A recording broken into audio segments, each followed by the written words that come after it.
All right, so we've got Rob, who plays Souris, de Dangerous. I don't know actually how to pronounce the last name. De Dangerous, which is a reference to Danger Mouse, which we love. And we've got some fantastic art. Well, I'm going to say the first piece is my art of the original Souris, but then we've also got some fantastic art here from our wonderful Ace, who did the updated version for the. Although it doesn't have your sash on it, I just noticed that. Oh, but it's there. All right. So go ahead and start off with our first question. So this is just kind of general, like, so who is your character? Class, background, general characteristics and physical appearance, although I think it's pretty obvious from the image. It's like I said, the inspiration was Danger Mouse. I'd been thinking about a monk because I'd never played one in 30 odd years of D&D experience. And I thought it might be fun. And so I was trying to get a hook into it besides just your normal kung fu, the silent monk type who's gone walkabout. And I was flipping through something and ran across the new Adventures of Danger Mouse on like Netflix or Amazon or whatever, and I was just like, he fights with his hands and feet. Yeah. So that kind of, and just the Ratkin and the eye patch, and it just kind of gave me a interesting hook into the character, even though it's completely different. But it gave me something to build from. It gave me a visual of who he was. Nice. And for those of you who've seen Danger Mouse, yes, Kana is the Penfold substitute. Perfect. All right, so let's see. And we played him that he was basically created through scientific and magical experimentation, which means I don't have to remember all the lore and stuff that everybody else does because he's only 2 years old and he doesn't know this. So every time Josh is like, do a history check, I'm like, no, I'm good. Yep. There's not a remote chance in hell that I would know this. So just gonna let that go. Yeah, it's like the closest to playing like I guess the Hollow One subclass where it's like, I don't remember who I was or what my background is. It's like the closest to that, except you do know all that information. You just are new to the world. Yeah, and so there are certain things I can justify, and there are things like his intelligence rolled as a 10, but I play him smarter than that, just because that's how it came out. But I can justify that number by going, he's only got 2 years of education and experience. Yeah. So all of these history rolls that I'm not making, it's that he's ignorant, not stupid, right, or not average. It's one of those that it's my mental justification for it, if nothing else. So, all right.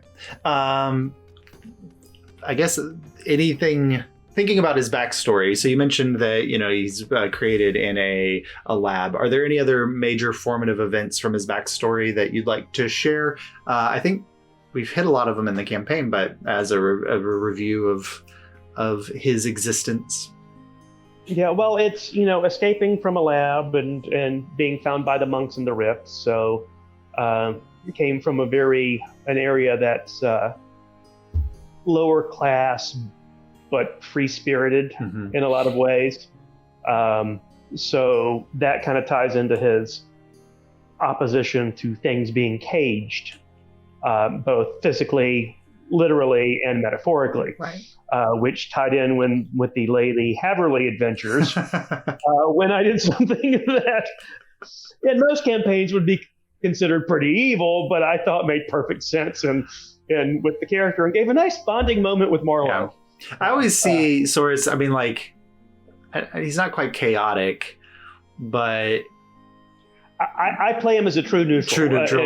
Because he's not selfish, but he's not altruistic either. He does what he thinks is right, not what's right on a moral scale. Right, yeah. So. All right. So you mentioned a little bit of that already, but are there any other major driving motivations for Souriss as a character? Mix of revenge against the bishop, now king, as well as just discovering the world. Yeah. He's new to all of this, and so joining an adventurers guild seemed like a good way to do this and experience new things and new people and interact in new and exciting ways with the world and learn, because he doesn't have that educated background. So it's learned by experience, which has served him well so far. Yeah, absolutely. He's definitely learning a lot from the world around him, for sure. What he's learning, right and wrong, good and bad. Maybe not so much. Moral codes, whatever, who needs them?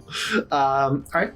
So we know what drives the character. What are some things that hold Souriss back, or fears that he faces?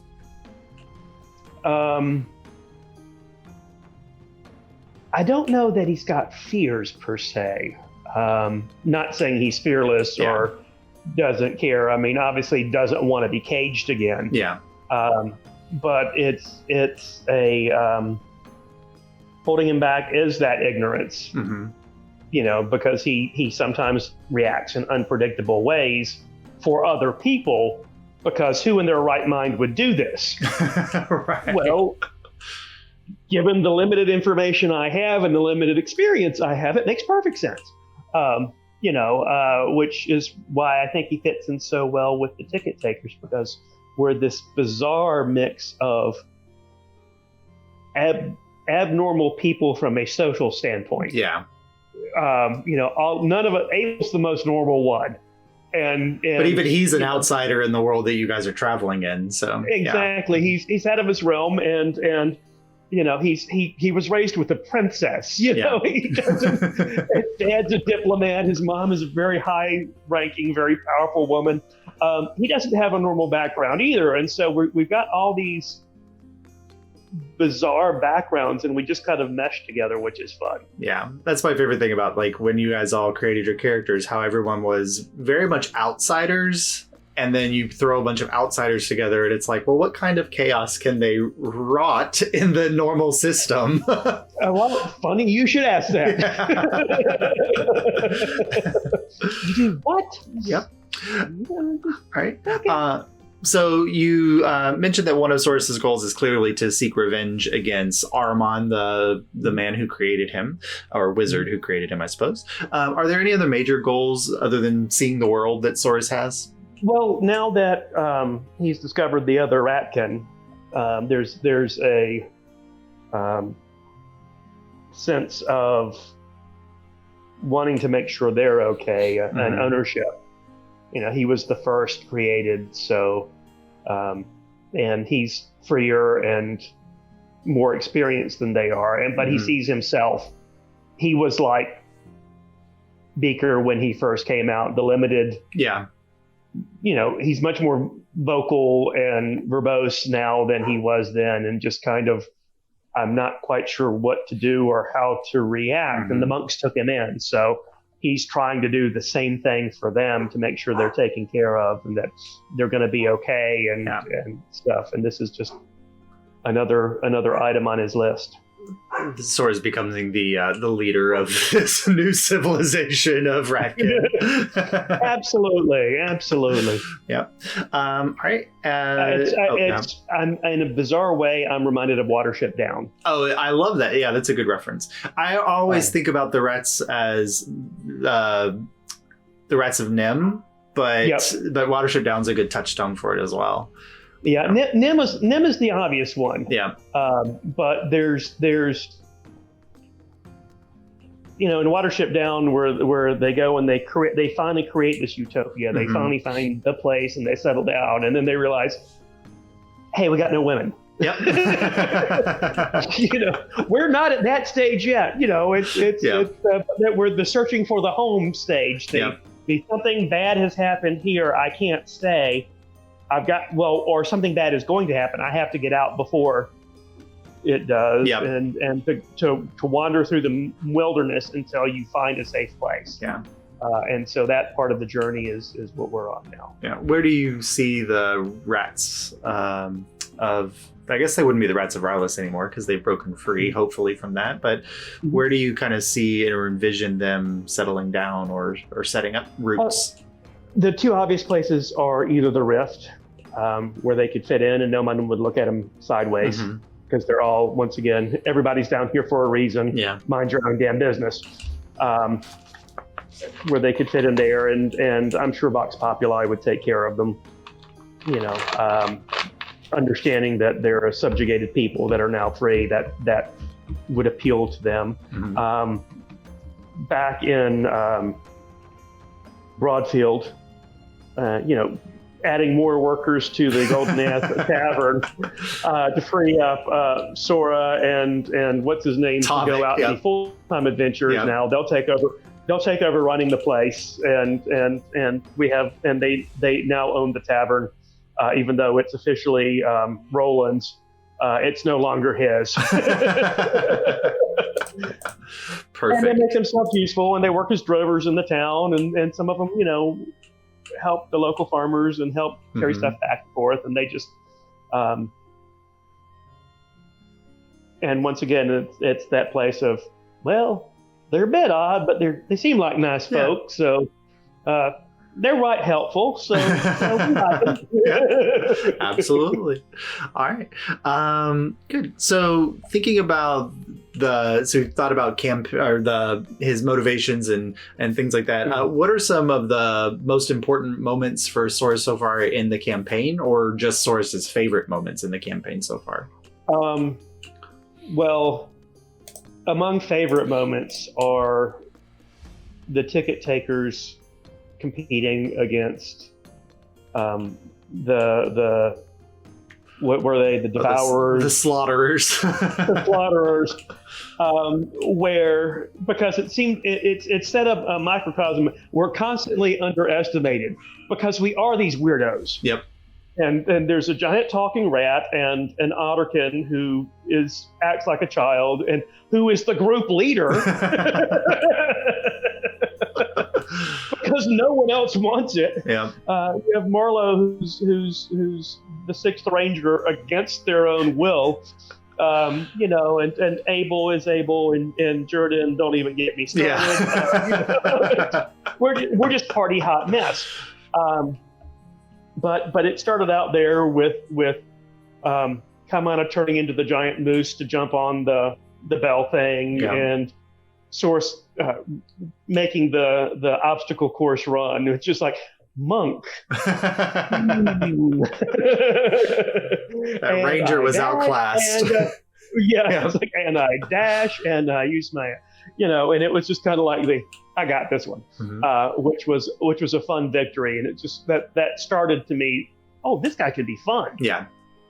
This guy can do things. Oh, Monk's got good movement. Okay, I can use that. Obviously, the Lady Haverly talking the Displacer Beast into earning its own revenge. Yep. Because that seemed the appropriate thing to do, and just and me as the player knowing that the other guys in the party didn't know, and it's like, I can't wait to see their reaction when I do this. Yeah. and it being a wonderful, just the what? It's kind of like Jordan's I'm diplomatic immunity. Oh yeah, for sure. Like, where the hell did this come from? Yeah. And Souriss has had several moments like that in the campaign where he has taken the rest of the group off guard. Or by surprise. But it all makes perfect sense to him. Yep. So that was a fun one, the click. Yep. And then walking out with Marlowe out of the bedroom, just it's Quentin Tarantino burning building behind him kind of thing. And it was a nice bonding moment with Jace's character, of getting in world and understanding. Yeah. Because all of us obviously have known each other for a while. We've been in different shows with each other. I've directed you. I've directed Ace, directed Atwood. I've directed Jace, and then Ronnie, who's theater adjacent. Adjacent, yeah.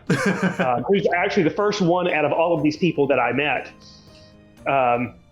Interestingly enough, so we've got this background. So being able to do something in game that makes our personal connection be able to be brought more into it. Yeah, it's like I don't have to worry about seeming too familiar because we've established this connection in world. Yep. So now we can have these conversations and stuff. So yeah, good.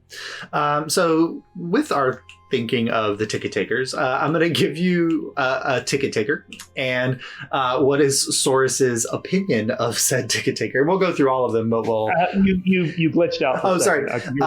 Yeah, I'm gonna give you the names of just one of the ticket takers and just what are Souriss's thoughts and opinions of that ticket taker, and we'll go through all of them, but we'll take them one at a time. So starting with Abel. Abel is interesting. There's a lot of respect for Abel because he is highly educated, which is something Souriss knows he's not. And so having this person who has this completely different skill set and completely different background and experiences, but who's got something that he envies in certain ways, which is knowledge. So there's a lot of respect there. There's also fun with the fact that Abel can't seem to hit the broadside of daylight with a fireball, which is just fun. It's just like, really, come on, but it's once again, it's consistent. So it's now an in-world thing that Abel just can't shoot straight. Well, and that curse spread to me because I had a character that was using fireball and I missed like 3 of them. So whatever he established, firebolts just don't work in this world. Yeah, it's highly inaccurate. It's like it's like the flintlock pistol. It's a round ball, no rifling. Anywhere after 3 yards, it could go anywhere. Yep. All right. What about Jordan? Jordan is interesting. Souriss hasn't quite figured them out yet. He's not naive, but he tends to take people on their surface levels. But he also knows that there's stuff Jordan isn't saying, which we just found out Souriss hasn't. But the party has. That paranoia was justified. Yep. But it's just one of those. It's like, okay, they're kind of a honorary ticket taker in his mind. They're still not entirely part of the group because they do have their own mission and motivations, but they also are a weirdo and fit in with this bond. Yeah. So it's likes Jordan, but doesn't trust them any further than they can throw them. Which is probably not super far because Jordan is a half orc and so a little bit larger than Souriss. Yeah. Which has nothing to do with that. What about Kaimana? I love Kaimana. Yeah. How can you not love Kaimana? And I've tried finding different places to find shiny things for Kaimana. Yeah. Starting in the original adventure of taking him to the shop to turn in the tickets. Yeah. To be able to get his snow globe and his spoons and stuff. So there's part of it is a partial sense of protection, but there's also a understanding and respect that Kaimana doesn't always need protection because Kaimana can fend for themselves quite well. Yeah, they are a powerful druid. I think one of my favorite interactions with Kaimana was Kaimana's like, we just can't just go and start killing everybody. We need to talk to him first. Okay. What if they don't do something? Yeah. All bets are off. Okay. At that moment, Souriss like, I can work with you. Yeah. I can absolutely work with you. This is going to be fine. We can come to understandings. Yeah. And in certain ways, he is the moral conscience of the party, which is why there are some. It's like he's the leader. He's the one that sets the tone. Do you think? did Souriss go along with that because Souriss was like, oh, that's a code, or was it more like, okay, I can get behind that? It made sense to him. Okay. Because it's one of those, I'm still new in the world, but some of these things needed to be solved with violence. Yeah. This was clearly a bad person and needed to do. So Kaimana going, there's a threshold. We need to establish that they're that. But if they are, then all bets are off. Then you do what you got, which ties to sources. You do what you got to do. You know, whether that be something that where that falls on the normal morality code. You know, it's like, okay, yeah, absolutely. That seems a reasonable, as I'm learning about the world and things, that seems to be a reasonable request. Yeah. And I can I don't feel restricted working under this. It actually makes a lot of sense to me. So absolutely, yeah. If that's your condition, then great. We're in sync now. All right. And then last but not least, Marlowe. Souriss has a lot of respect for Marlowe. Finds their social ineptitude amusing. Because that was them 2 years ago. When Souriss started out, it's like, I know what you're going through. I grew out of that. Yeah.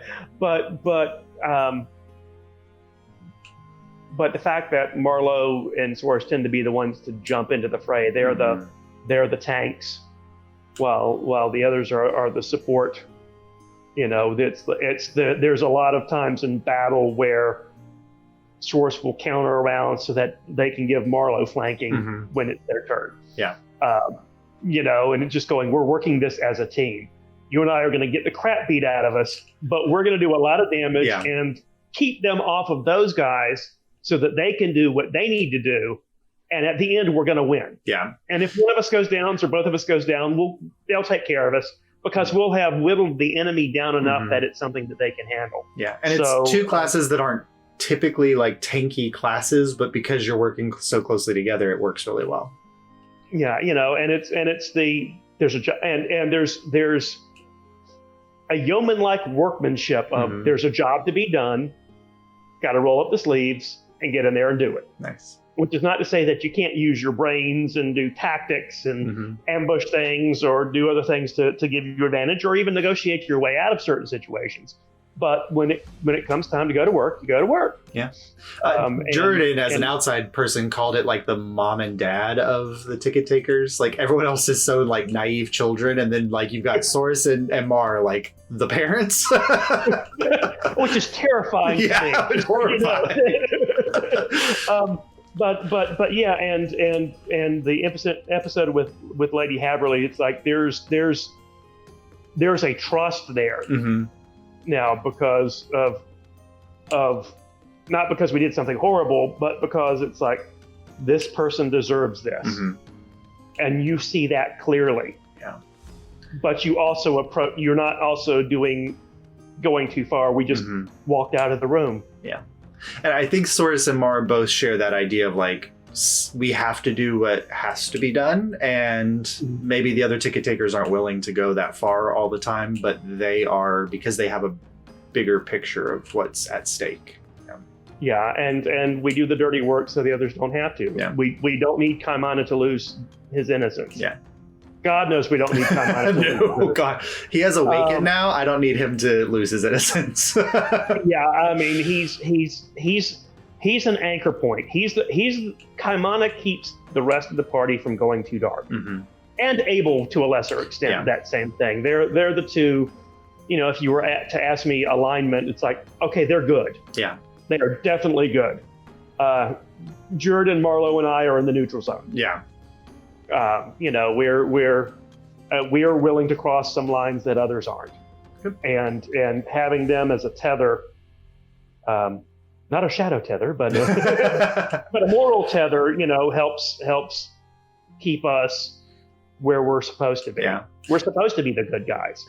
Speaking of the shadow tether thing, like that's clearly something that comes from not necessarily evil, but potentially evil sources. How do you feel like about Souriss's relationship with the tethers? Well, I keep going down to having one. Mm-hmm. It's not his main weapon. It's not his thing of choice. But there's also, I'm fighting someone that's going to use this. Mm-hmm. So I may need to counter that, or at least see that they're doing it. Mm-hmm. And having this gives me that ability to see that. And so as long as I don't get overloaded, mm-hmm.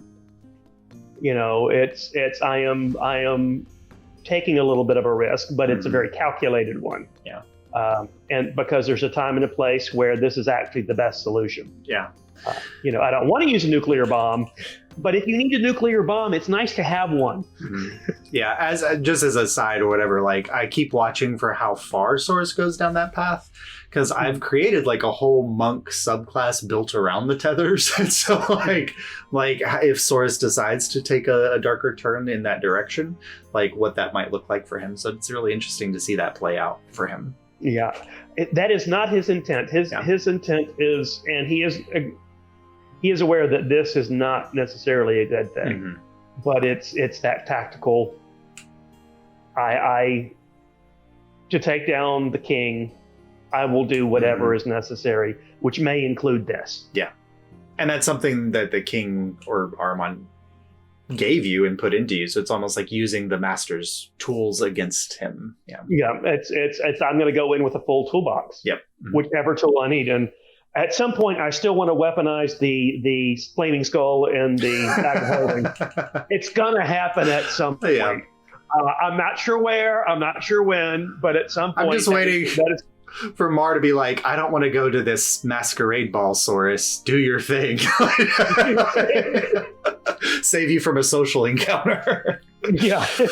Which may actually happen. You never know. It's like, okay, that seems, flaming skull shooting fireballs at debutantes. Absolutely. 100%. Yep. All right. So we've thought about the other ticket takers. Are there any NPCs that Souriss has had like a special relationship or interaction with that really stood out for him? It's an artificial thing somewhat, but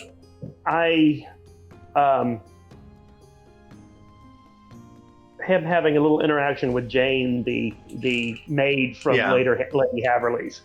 It's because part of it is me as the player wanting him to connect with something, mm-hmm. and knowing Vox Populi, and that they're a portion of having an in mm-hmm. there, not as a calculated in, but as here's a plot point that can come back that we can use in the game potentially. Also, it's a little unexpected. Mm-hmm. It's why would, because the other people like Sora and them are too far. Yeah. They're two extreme personalities. So finding a decent person mm-hmm. and going, I want to cultivate that friendship. Yeah. To keep me based, because with my revenge thing, I could go too far. Yeah. And so having something to come back to bring to kind of like Kaimana, mm-hmm. That same kind of here's an anchor point that can keep me going down the path I want to go down. Right. Makes sense. Good. All right. So the last is the quick round of questions, and these are just like fun little whatevers. So I'm just gonna give you a thing, and you can give me the one word response or those multiple. It doesn't matter how long your answer is. So what is Souriss's favorite food? North Cross buns. Northwick buns. I'm waiting for everyone's answer to be Northwick buns. Northwick buns. Yep. North Cross. Yep. Whatever. The buns. It's hot cross, Northwick, whatever. It's all there. What is his favorite color? Red. Red. What does... I don't know if Souriss knows this. Does he have any hobbies, or what does he do in his free time? That's a good one. Learning. I think if Souriss were to find an afternoon in a museum, mm-hmm. he would be just enamored. Yeah, because you haven't he hasn't dived into the library scene with Mar and Abel, but I do feel like a museum might be the best bet for him to learn. Well, he can read, but he's not a great reader because he doesn't have enough experience, and so he doesn't have enough literary skills. Mm-hmm. He's not a good enough reader to be able to really dive in and go into depth. But something like an art museum. Oh, that'd be great. Yeah. Like when we went to the little festival where he went through one of the inventors thing that Abel went into. Abel had a reason to go in there, but Souriss was like, I've got this gun that's been given to me, and there are these other things, and that's really fascinating. Yeah. And how do these things tie together? And so that would be interesting. I'm interested to see how Souriss spends what downtime he has in the capital city if you guys go there, because there's so many of those opportunities available to him in that type of environment. Yeah. Yeah. What about favorite drink?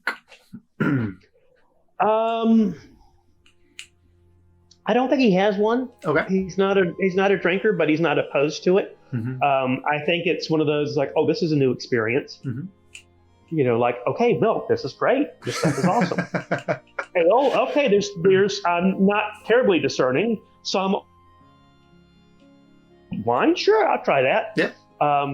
So, I could see this happening where Jordan takes Souriss out drinking. No, you've got to try the Molotov cocktail. Okay, sure, absolutely. You go back to you get the home wrecker or whatever it was from Dabs at Rapier, yeah. Yeah, Kaimana loves his ale and his beer and stuff. So I think Souriss is not quite as locked into that. But you put something down in front of him, he'll try it. New experience. And enjoy it. Good. Souriss didn't have formal schooling, but if he had, what would have been his best subject in school?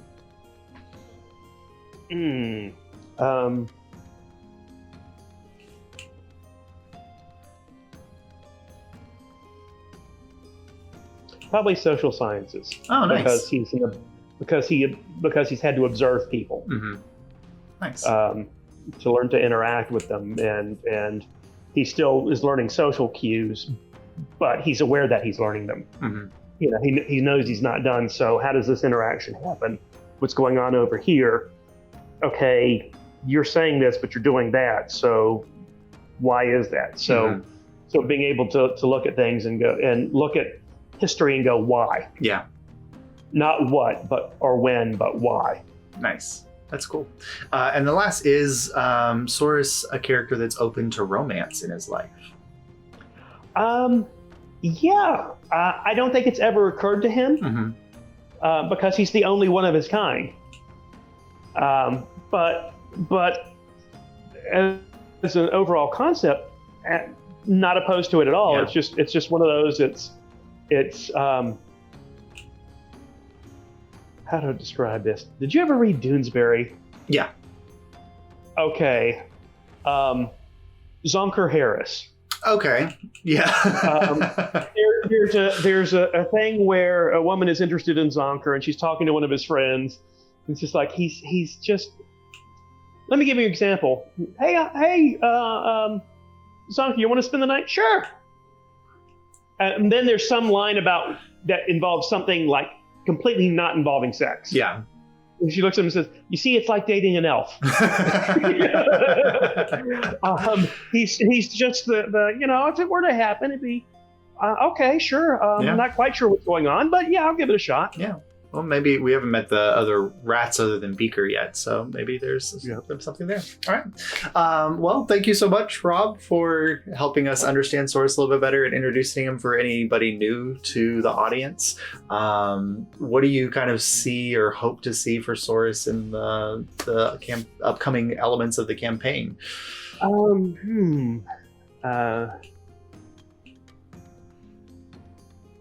Just keep finding the way. Finding the balance. Back in the old days, the 1E, which I started with, AD&D, neutral was supposed to be about maintaining the balance. Yeah. It was, druids were true neutrals, yeah. and it was about, good and evil and law, and it was about maintaining the balance. And it's just like, no, there's more to it than that. And there's more to it than that, but there is some underpinnings of what he's doing and where he's going is okay. There are bad people that need to go away, and there are people who are doing good, and that needs to be promoted. But he's not lawful stupid or anything like that. It's that sometimes he's like the operative in Serenity in certain ways. Yeah, that makes sense. All right. Well, thank you so much, Rob. It's great. Always great to talk to you. And we've got a big game this Sunday. We've been saying that the last several Sundays. I know, because every time it's like, well, surely things can't be more chaotic.